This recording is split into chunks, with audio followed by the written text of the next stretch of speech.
Nos encontramos al aire. Bienvenidos. Hi, everybody. Thanks all for attending this seminar. First, I would like to introduce myself. I'm Rocío Moreno, an environmental economist from Colombia.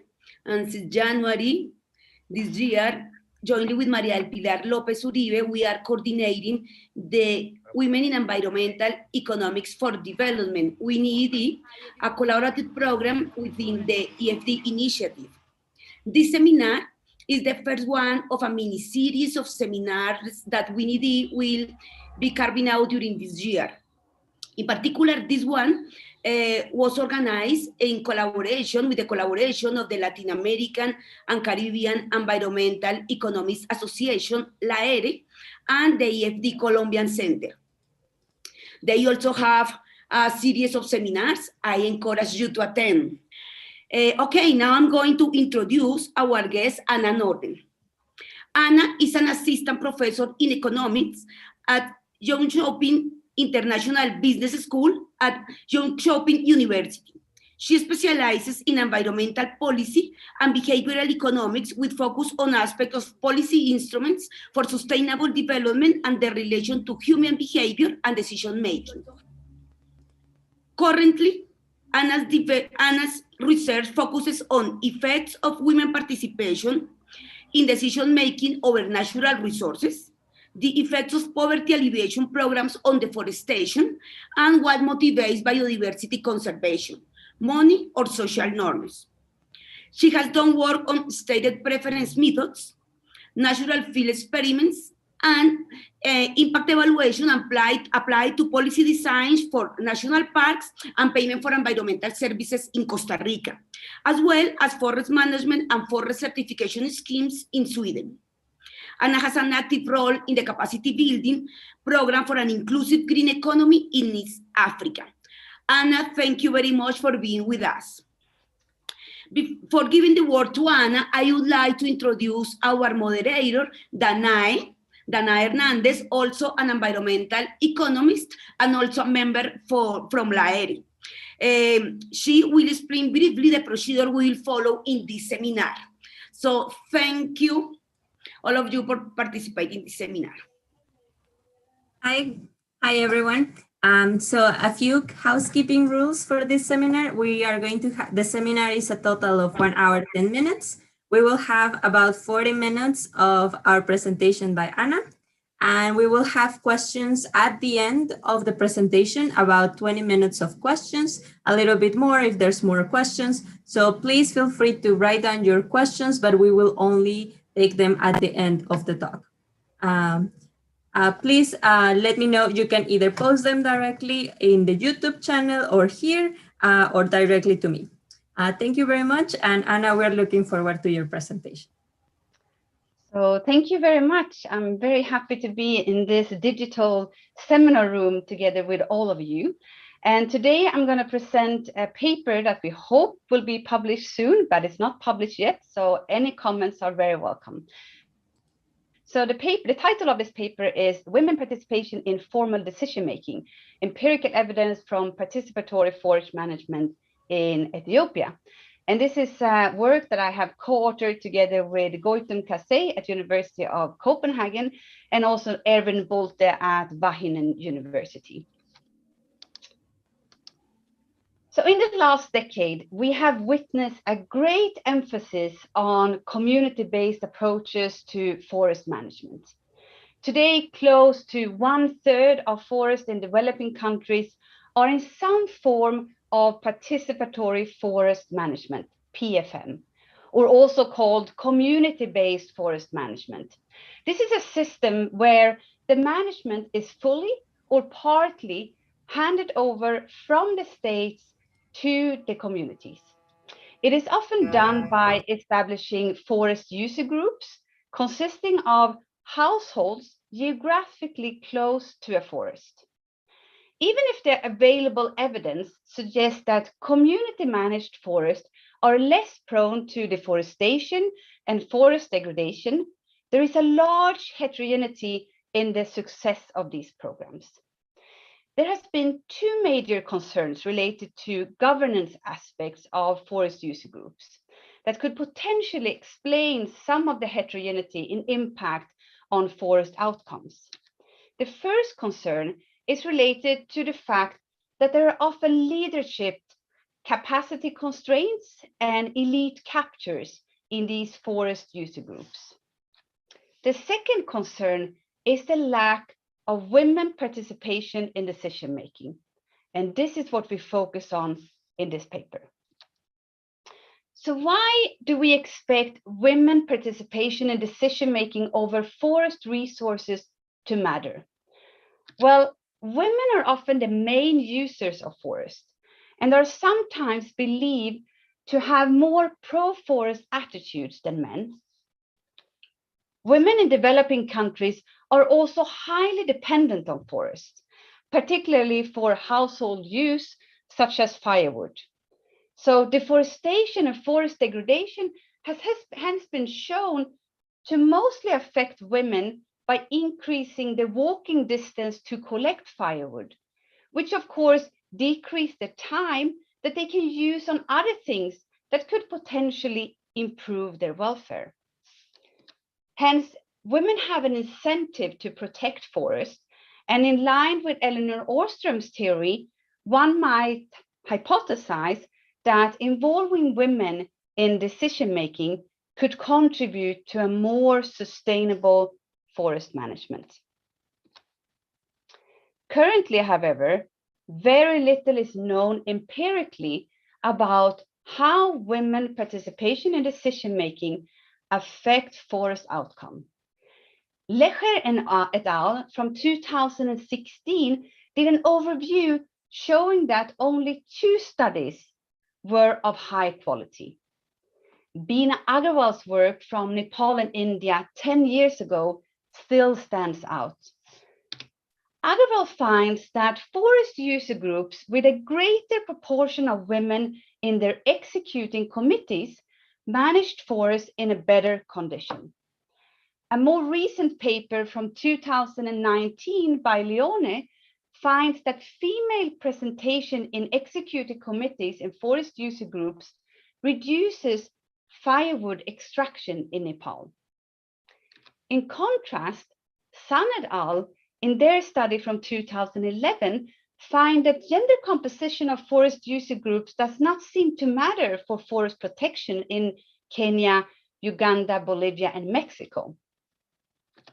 However, with the exception of Leone's work from 2019, all studies before us have used cross-sectional data, which makes identification of the causal effect of women participation in decision-making on forest outcome very difficult.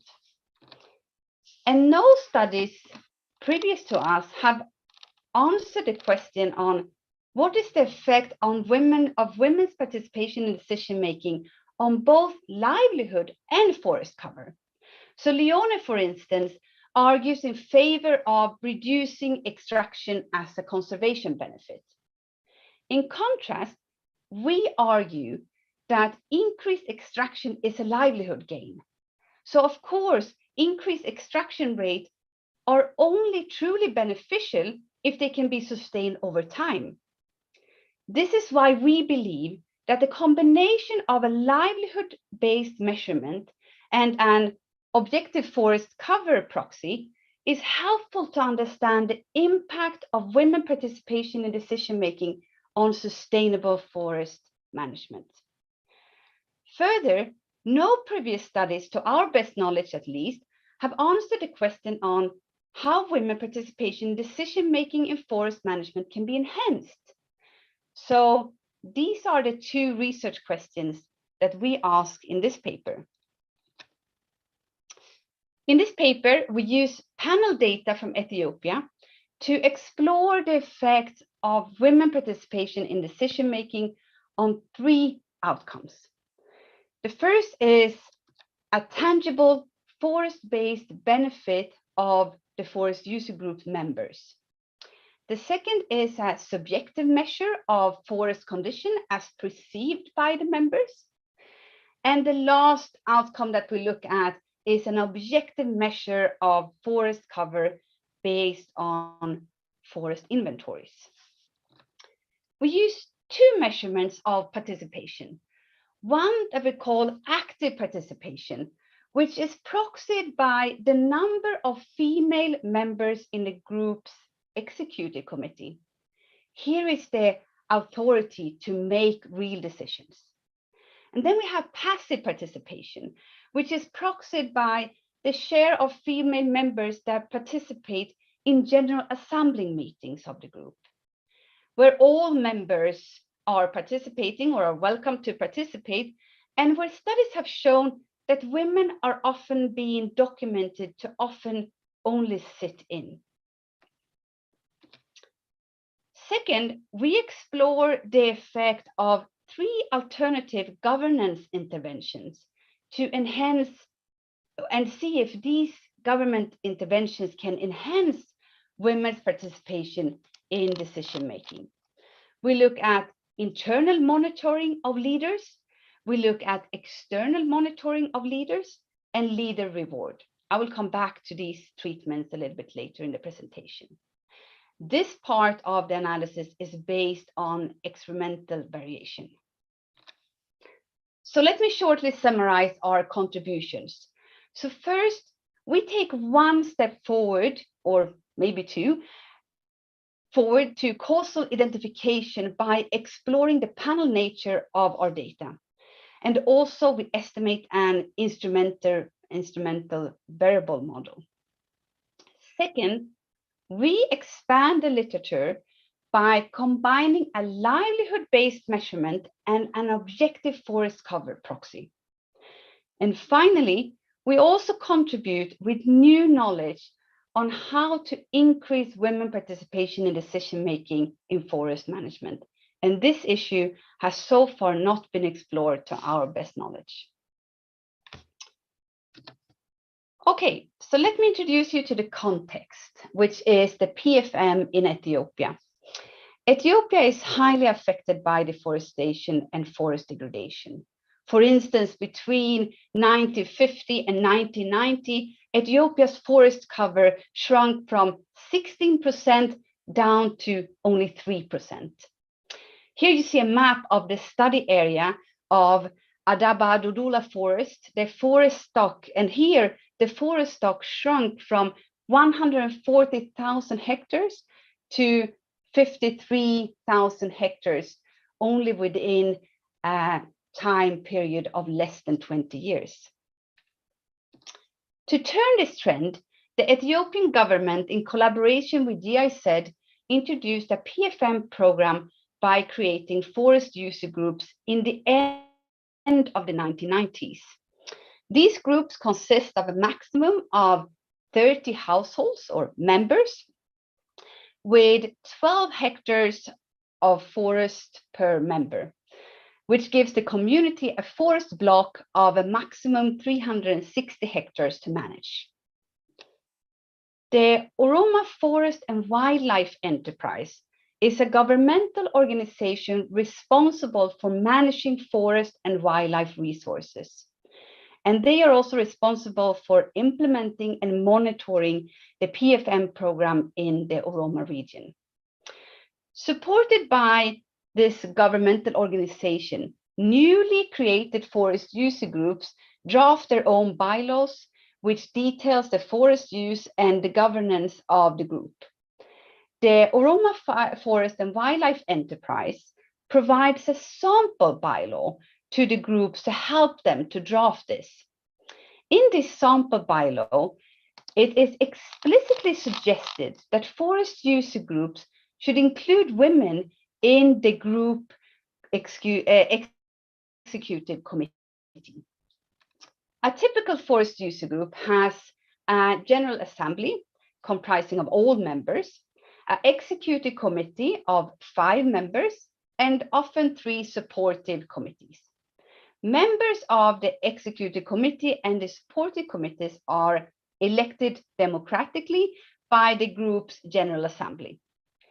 Only 14% of the groups in this region have at least 1 female executive committee member, despite the fact that the great majority of the forest user groups, 93% of them, have at least one female group member. This suggests that the suggestions from the governmental organization regarding women participation are typically ignored. In the contract with the government, the forest user groups are allowed to harvest timber and non-timber products from the forest. But for that, they need to pay an annual rent, and hence there is a cost connected to this harvesting, which is intended to give an incentive to decrease extraction, and hence use the forest more sustainable. The forest user groups are not allowed to convert any forest into agriculture or grazing land. So these conditions in the contracts are very common in forest user groups around the world. Currently, around 50,000 hectares, so almost all the forests that are left in this region, are managed by these forest user groups. There are 132 established forest user groups in the study area right now. This spans over the smallest public administrative unit in Ethiopia, Kebeles, something that we will come back to soon, and consists of about 3,600 households. So that was the context. Now let us look at the data. So to answer our research questions, we use two types of data. The first is data from household surveys conducted among the 132 forest user groups in the Adabadudula PFM program. Our baseline data was collected in March to April 2017, and the endline data was collected in October to December 2018. A total of 1,222 households were interviewed in the baseline period, and we managed to revisit 1,215 of them in the endline period. The survey data includes socio-demographic characteristics, economic indicators, measure of forest extraction, social capital and network indicators, distance to institutions, and so on. The second data that we use is administrative data from the Oroma Forest and Wildlife Enterprise, the governmental agency responsible for implementing and monitoring the PFM program. In this data, we have forest user groups characteristics like year of group establishment, group size and composition, area of the forest block, and so on. We also have forest stock data with number of potential crop trees, which are the trees that are managed by these groups mostly, and also mature trees. The forest stock data were collected using an extensive forest inventory. The baseline data that we used was collected in 2004 for 117 forest user group, and a follow-up was done in 2019 for 109 forest user groups. For the forest stock data, we are looking at the difference between 2004, when most of the forest user groups had not been established yet, and compare that to the forest condition in 2019.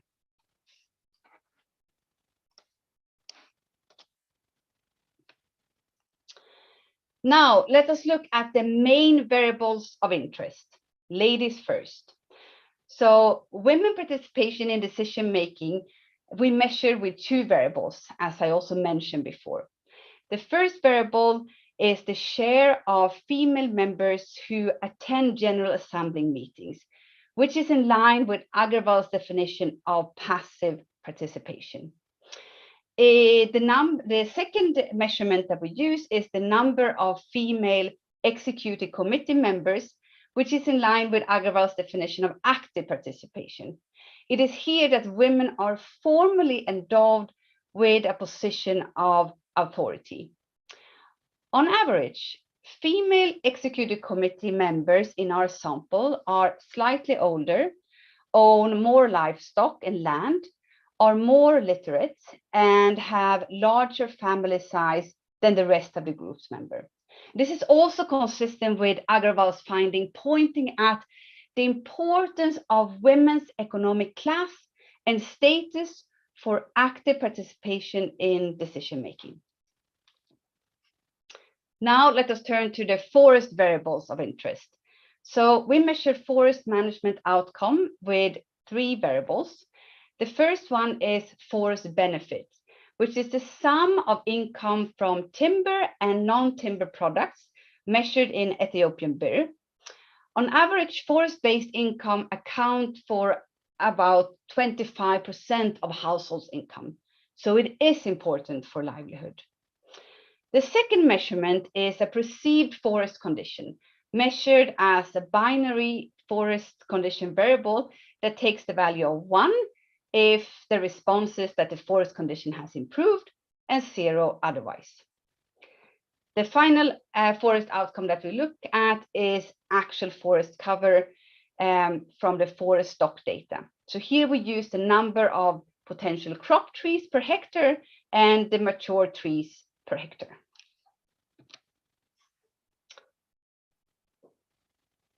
So now let us turn to how women participation in decision-making in forest management can be enhanced. So our experiment here has 4 experimental arms, which were randomly assigned to the 132 forest user groups. All treatments focus on monitoring of leaders, and leaders could either be punished or rewarded depending on the treatments. So in the internal monitoring treatment, a monitoring committee was formed where the elected committee members were trained and provided with material supported with to support the mission to monitor and report back to the General Assembly. The General Assembly, consisting of all the members in the group, then use an anonymous voting to decide on a punishment in case of misbehavior of the leader. And the options that they had was to replace the leader, to warn the leader, or to express verbally appreciation of the leader. The external monitoring treatment did not form any type of commitment within the group, but instead a representative from the governmental organization monitored and report the finding to the governmental management, the Oroma Forest and Wildlife Enterprise Management, which then decided on a punishment of the leader in case of misbehavior. And the punishment was the same as in the internal monitoring. They can replace the leader, they could warn the leader, or they could express verbally appreciation of the leader. The second treatment is similar to the external monitoring, but instead here, the Oroma Forest and Wildlife Enterprise decision now focus on identifying the top leaders, the top performing leaders, and providing them with an in-kind reward instead. And in our case, the reward was a solar panel worth around $60, which was given to the 3 top performing leaders. In the control treatment, the forest user group's governance followed the pre-existing bylaws, and hence no punishment or reward were given to the leaders. There was also, we followed normal experimental procedures here, and there was an informed consent from all the forest user groups to be involved in this program. The forest user groups were randomly assigned into the treatment arms, as I said, and here you can see the distribution. And as you can see here, we have quite a nice balance between the number of forest user groups in the different treatments. In the last column, you can also see the results of replacement of leaders in the different treatments. So in the control, where there were business as usual, usually there is some replacement of leader, but quite low. So only 3% of the groups actually had a replacement of leaders during this time. While in the external monitoring, we actually have a replacement of leaders of 27% of the groups. In the external monitoring, 18% of the groups replaced the leaders, and in the reward treatment, only 6% replaced leaders. Now to the identification and econometric specification before we come to the results.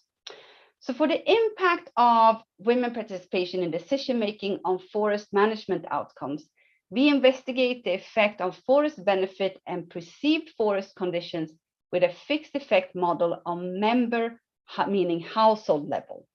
So in the model that you have here, we have the forest management outcomes and women decision-making, which is measured by two measures, right? Active and passive.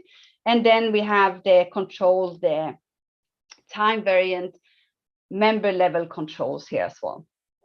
The impact of women participation in decision-making on forest cover is also investigated to a fixed effects model. But here instead, we are at the forest user group level. So here the control, the vector of controls are on group level instead. So now I hope you're eager to finally see some results from this.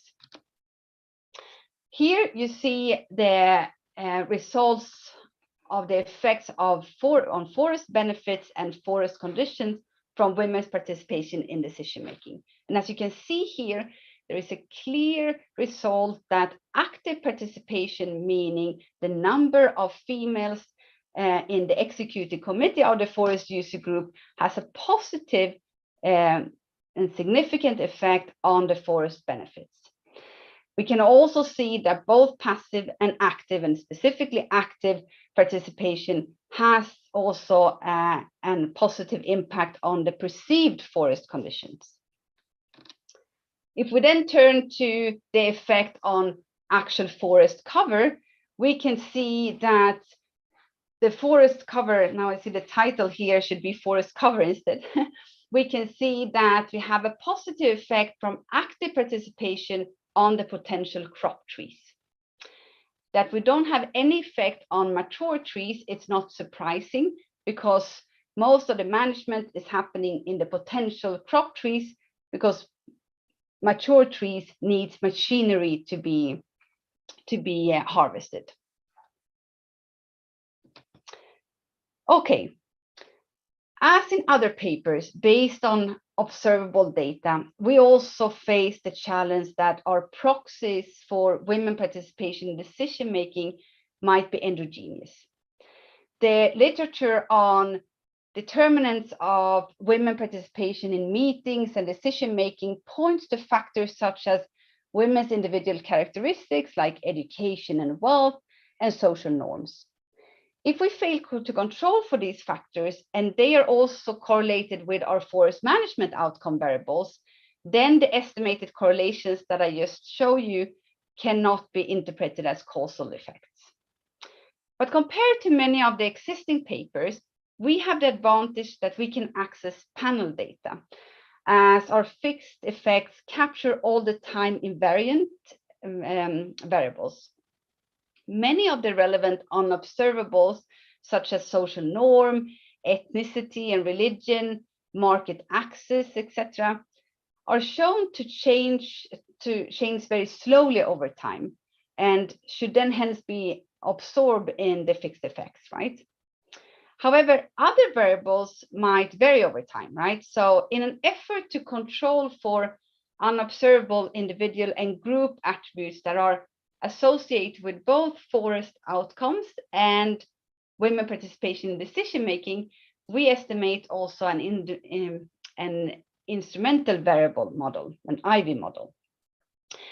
What we do here is that we instrument women participation in decision-making by distance to Kebele administration, the distance between the forest use and the relevant Kebele administration office. This results in a system of two equations, which you see here on the slide now, which are estimated jointly. Here, D is the instrument, the distance to Kebele administration, and women decision-making star that you see here in the second equation is indicating the predicted women participation in decision-making. Because our IV, the distance to Kebele administration, is time invariant, we run a cross-sectional model for our baseline data from 2017. And we use the baseline data from 2017 due to the fact that we have fewer missing observations compared to the data from 2018. In this model, we also control for as many observable as we can, as the fixed effects are dropped here, right? So before we go to the results of the IV model, let me just try to convince you that we are using a valid instrument. So to be a valid instrument, our distance variable should be exogenous, explaining variation in women participation in decision-making among forest user groups, and should not affect forest management outcomes directly or via alternative channels. So first, distance to Kebele administration is exogenous, since forest user groups were formed based on neighborhood, meaning geographically close to the forest, and not based on Kebele administration. Second, we predict distance to Kebele administration to be correlated with women participation. Most Kebele administrations have a branch aiming to promote women participation and empowerment across a range of activities and domains. Hence, forest user groups close to administrative centers are more likely to be visited by Kebele representatives and subject to scrutiny and suggestions by civil servants.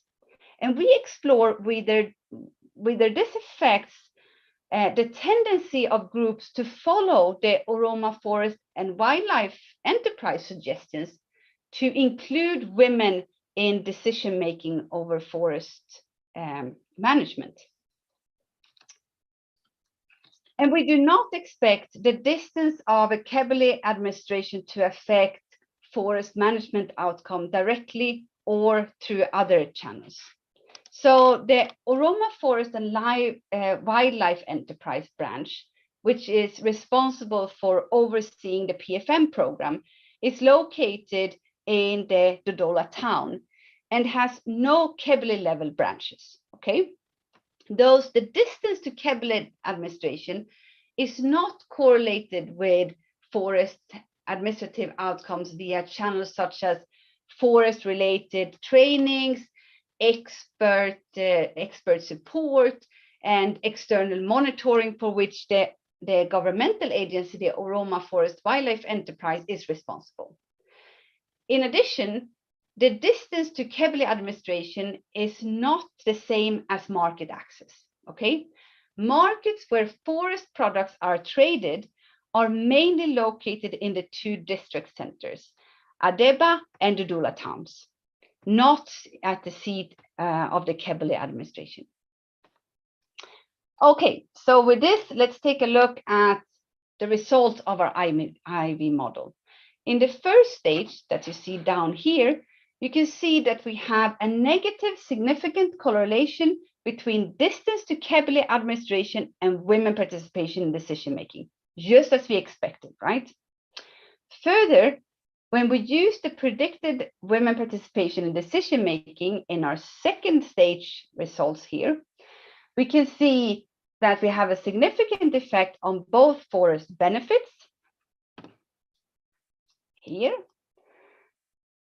perceived forest conditions here is for active participation at least, and also on actual tree cover measured as potential crop trees here.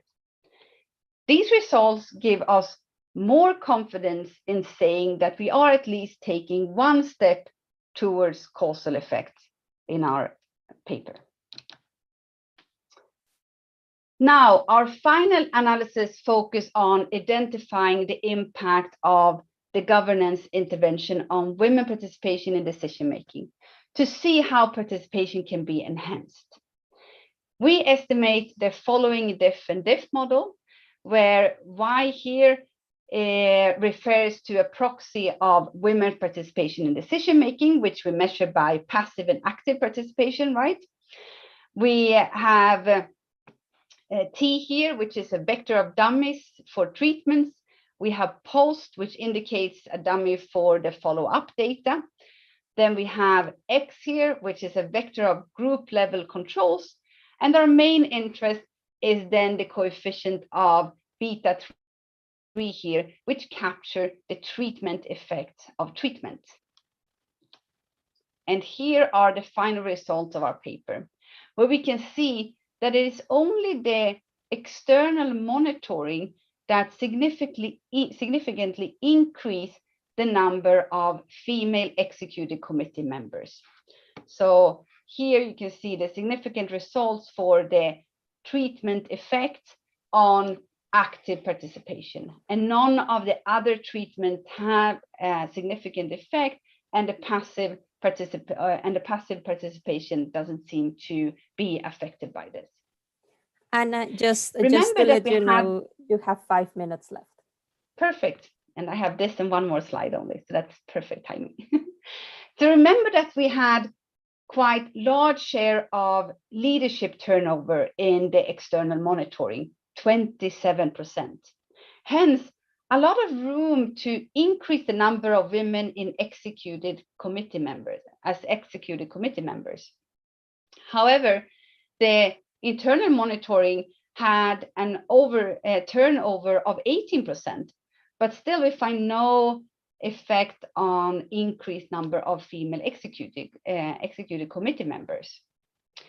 This can maybe be explained by that in the internal monitoring, there might be less pressure to change the norm of men being leaders, and hence men continue to be authorized as decision-making by being members in the executive committees. Okay, so here are the conclusions. So we conclude that women actively participating in decision-making is associated with increased forest benefit and forest cover. We also conclude that women active participation in decision-making can be enhanced using generic governance interventions that do not specifically target women empowerment, right? And finally, we also find that top-down scrutiny facilitates women participation in decision-making over forest management. Our external governance interventions raises the turnover rate of local leaders, creating space for women to join. And it seems like supervision of governmental officials in this case was needed to facilitate women participation in formal decision-making. And with that conclusion, I am done, and I would like to end my presentation by acknowledge all the organizations that has been part of this research and making it possible through their collaboration and funding of data collection. And I'm also, of course, very grateful to have my two co-authors on board on this, Gautam Kase and Erwin Bolte. Thank you. Thank you, Anna. This is very interesting. You have many questions, so we will start by doing the questions. I will ask, I think in order to have more interaction with the participants, I will ask participants to unmute. If you don't feel comfortable, please let me know and I will not call on your name. But we have Santiago first. Santiago, you have a couple of questions. Would you like to unmute and ask them directly? Yes, thank you very much. It was a really interesting presentation, Anna. I guess I have 4 questions that now they are from different slides. So I will try to mention them, and maybe if I forget, we can go back. So yes. I guess the first one is, why don't you use satellite measurements that will help you not to have this gap between 2004 and the start of the project? So kind of look at like a baseline closer to the start of the project, because you don't know what happened in those 15 years. The other one was about, you were showing something on leader removals, and you had like numbers around 20% for each group, but then for the total, it was 54%. So it was like more a clarifying question there. Then I was wondering, when you show the equation, I didn't see time fixed effects, but I don't know if like you use them or why not. And then with the IB, I guess you mentioned it somehow, but I guess I would like to discuss more because the distance to Quebec sounds it might be correlated with roads that might affect forest or with government monitoring, like directly or external to the community. So I guess those are the 4 questions that I type. Thank you very much. Well, now see if I remember the first one. Satellites. Yes, satellites. Thank you. So the thing is that we do actually have forest inventory data for, I think it was 2010, something like that, or 12 maybe, but then only for very, very few plots. Of course, one measurement one could use could be satellites, but then we really miss the forest degradation, which might be more of a problem in these forest user groups, right? So with satellite data, we will only see like larger changes and not forest degradation. But yeah, one could look at that maybe, and we could also look into the inventory data that we actually have in the middle, but just for some few groups to see if there is something happening during the time period, of course. Then this one is just showing that a quite large share were replacing the leaders, but I guess this is not correct on the total. So that was a good clarification that we can make. And then on the IV, so you said that one could argue that the heavily could be correlated with growth in these communities, right? More with roads, or like so, and that might affect deforestation or forest degradation because they extract more because they're close to a road. Yeah. So yes, well, we could check for that. I would say I cannot answer. So we could check if there is a close correlation between infrastructure and heavily administration. So definitely we could check for that to see if that could be one way. Because as you say, I mean, we know that roads are clearly connected to deforestation. And then the last question was the time fixed effects. And now I don't remember on the top of my head if we included them or not, but remember that we have quite a short period of time as well, right? So it's not a long period of time, but one could of course include that there are at least 1 year difference here. So I think we have run the results with the time fixed effects and the results are not changing, but I can check that again. Thank you.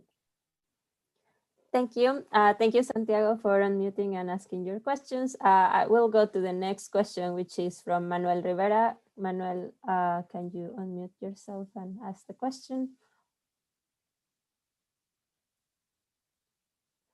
Hi, sorry.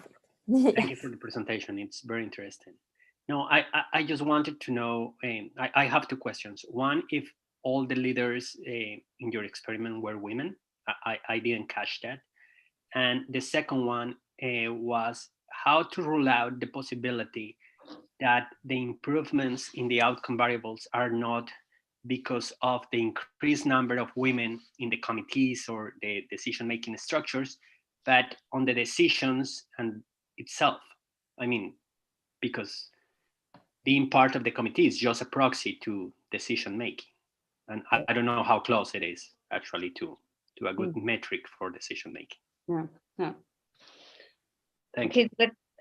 Let me start with the first one. So so in the executive committee you have one chair person, right, which is referred to as the leader of the forest user group, and among those there is, if I'm not misremember, I think there is no women on that position. So in none of these forest user groups, there is a woman who has the chair position in the groups, or if there is, and it is very, very, very few of them. So what we measure here is then of the 5 members in the executive committees, the number of women there. And then we see that it's only 14% of these executive committee that has at least 1 woman in that group of 5. Okay. When it comes to the proxy, as you say, I mean, yes, it is only a proxy, but we know that most of the people in these groups or in these committees of 5 people actually do have at least the authority from the group member who have elected them to take decision. But I mean, as we also mentioned, and there has been previous study both by Goitom and Bolt on this and others, that the problem in these groups are, of course, that we have elite captures of taking decisions, so to say. So it is only a proxy. We think that it's a good proxy for active participation. It's a proxy that is used in the literature as well so far, but to really understand it, then of course one have to be doing even more qualitative work. But Goitom Kase has been part of the field work in this group and also done more qualitative work. And unfortunately, he is not here today to explain better. But I'm convinced from what he is telling that this is a good proxy for women taking at least a more active role in taking decisions. Then if they are the ones taking really the final decisions, but at least they are taking an active part in decision making. Thank you. Great. So next is Adriana Molina. Adriana, would you like to unmute? Yes, thank you very much, Anna, for your presentation. And I think you kind of answered, at least partially, the question that I had, which was related to how are the leaders identified and selected. So you were mentioning that this is kind of like the position of the leader is the chair of the executive committee. But I was wondering if you can explain a little bit more if this committee is democratically elected, and if there are any instances of kind of like informal leadership, because I'm kind of thinking back at the literature on leadership, which in many instances points at the fact that leaders or leadership happens in different ways, and also sometimes kind of like the informal leaders tend to influence the way people behave in a more active way than formal leaders. So I don't know if there is any way you can maybe identify if women have a role for this type of informal leadership. And also if you can expand a little bit more on how do women get to these formally selected positions as part of the committee? So if this is kind of like a democratically elected process, or how does it work? And my final question was related to what are the policy consequences or the policy conclusions we may have from your results. So you were pointing at the fact that the cases or the instances in which we had the most significant results were when we had external or the government being the one who regulates the actions of the committee. So I was wondering if this means that we need kind of like a more active role of the government, making sure the women have an active participation in the committees, or like what type of kind of like policy consequence may your results lead us to? Thank you.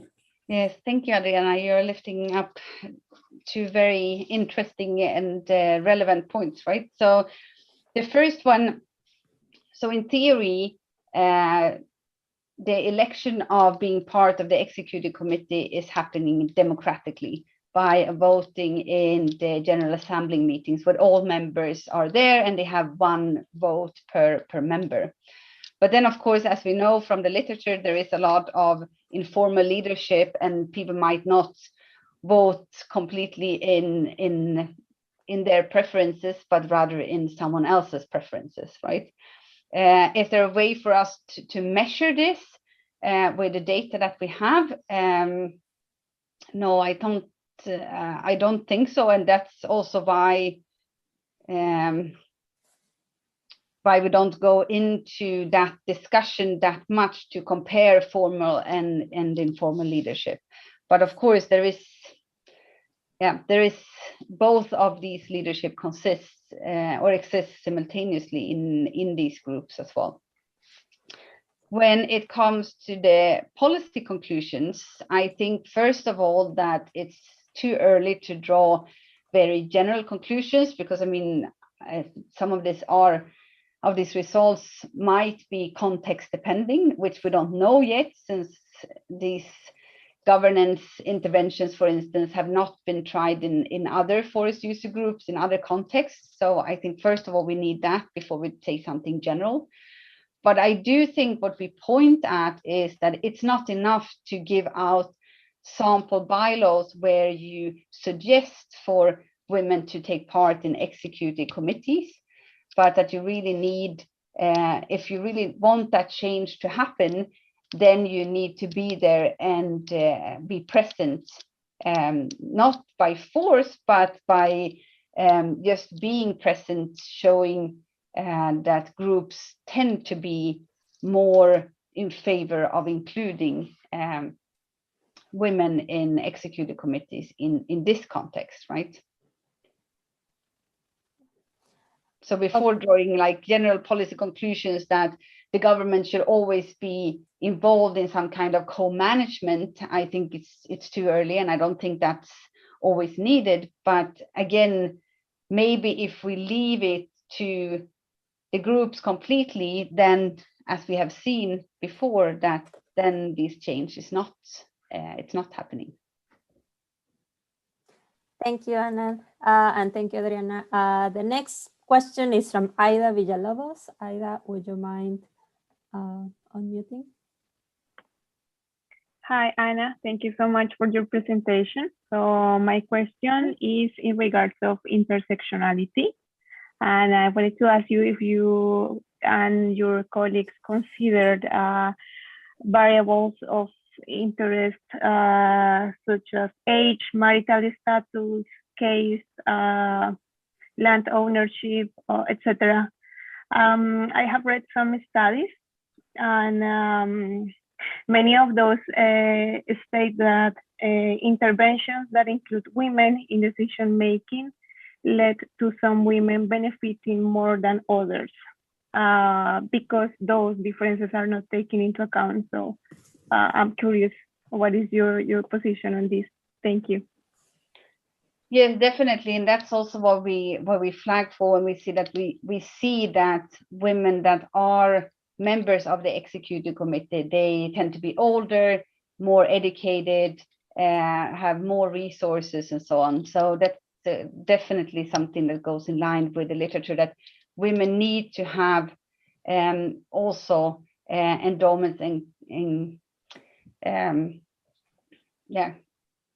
social acceptance, maybe one could say, that is closely connected to the social status and the wealth that they have as well. So yes, that's connected to that as well. So it's not that it's that women's participation is open for everyone, but we can also see that this differs between different between women with different characteristics. Perfect. Thank you. We have two more questions. The next one is from Jitatek Jitbarek. Can you unmute, Jitatek? Hi there. I think I'm from Ethiopia, and we didn't have more of my Ethiopian counterparts because it's quite late, after 6. So perhaps maybe they would have more questions. But apparently I'm not somebody of the forest, from the forest sector. But I think one thing that it caught my eyes is that perhaps maybe looking at the cultural aspects, women are not actually more into leadership when it comes to rural Ethiopia. And how do you sort of integrate that into your study? Because if there are so many women leaders, I think that will limit your study. So how do you integrate that into your study? Thank you. Yes, and that's exactly, I mean, that I would say is one of the motivations why we think that this area is so interesting, right? So as I mentioned before, it's only 14% of the forest user groups that at least have one woman in the executive committee, right? But also what you point at here really goes in line with what we have seen in the political economy literature for a long time, and which Agarwal also takes up in some of her early work when she looked at how participation of women in decision-making in forests take place, and that we can see really that we need a critical mass of women taking or only participating in these general meetings for women to raise their voices and to be ready or willing, so to say, to take a leadership position as well.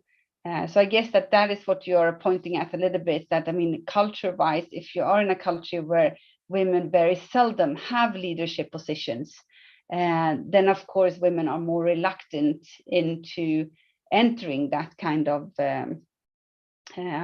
domain. So I think what is interesting with what we are showing here is that, but once that women actually start entering into this domain by being part of the executive committee, which they have taken because the group have actually voted for them to be there. So they have somehow given them this, this authority. Then we see that that is affecting forest benefits and forest conditions and forest cover in a positive way, which the literature before us have also pointed at for quite a long time now. Great. So the next question is from Erin Litzo. Erin. Yeah, thanks. Perfect. Hi, Anna. Thanks for the presentation.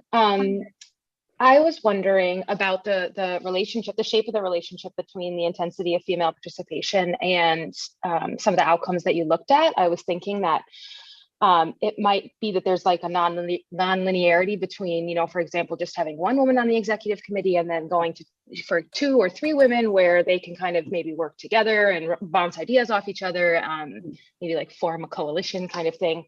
But then I heard you mention earlier that only 14% of the executive committees had just one woman. So maybe I'm wondering if that you probably just don't have the support to kind of look for those effects of having more than one woman. And so the coefficient that you're seeing in your panel estimation is really just going from 0 to 1, as opposed to anything higher than that. So yeah, I was just wondering if you had any information to look at that, start looking for suggested evidence or not. Yeah, so I mean, you're pointing at something that we've been interested in from the beginning to see, because previous work is also pointing into this direction, that it's not, I mean, the aim is not that everyone in the executive committee should be women, right? I mean, we also have quite a lot of evidence in the literature showing us at least a tendency that balance seems to be the way forward. So then it would be really interesting to see where, I mean, is it a linear or non-linear relationship here, and when does the curve bend, so to say? I mean, what would be the optimal level of women in decision-making positions? Unfortunately, as you also pointed out, we have too little observations to be able to explore this, but that will definitely be a next step. I think that will be really interesting, but that would need to have a context where we have more variation and groups with quite a lot of women in leadership positions and then less and so on, so that we have more data to support something like that. Great, thanks. Perfect, thank you, Erin. We have 1 minute more, so let's go with the last question, which will be Ignacio Casillas. Ignacio? Hi, Anna. Hi. You mentioned about that each group has its own bylaws, right? So I was wondering if you were able to get some information on that and to see if there is heterogeneity on how women's participation could have an effect on forest management, depending on how democratic or authoritarian or each group is, or how much they value participation. Yeah, that's a really good idea. I have not myself looked into these bylaws. I guess that I have to turn to Goitum to do that, because there are certainly in a language that I cannot read. But that's a really good suggestion, to dig a little bit deeper into differences between groups. We do actually have some, at least, data from the Roma Forest and Wildlife administrative data that I talked about, where we might actually dig a little bit deeper into these kind of issues of how decisions are actually taken. Perfect. So that will be our last question. But before we wrap up, we would like to first thank Anna. It was a great seminar. We are very happy that you gave this super interesting presentation, and thank you all of the audience for the active involvement and engagement. And also we would like to remind you that LAERE and EFD have joint seminars each Wednesday, first Wednesday of every month. The next seminar will be on May 5th. So please mark your calendars. We will have Sandra Aguilar, who will be our next seminar presenter. So we also look forward to that. And without anything else, we would like to thank again to Anna. This was super interesting, and thank you so much for your presentation and for your answering the questions. Thank you, and thank you for the invitation.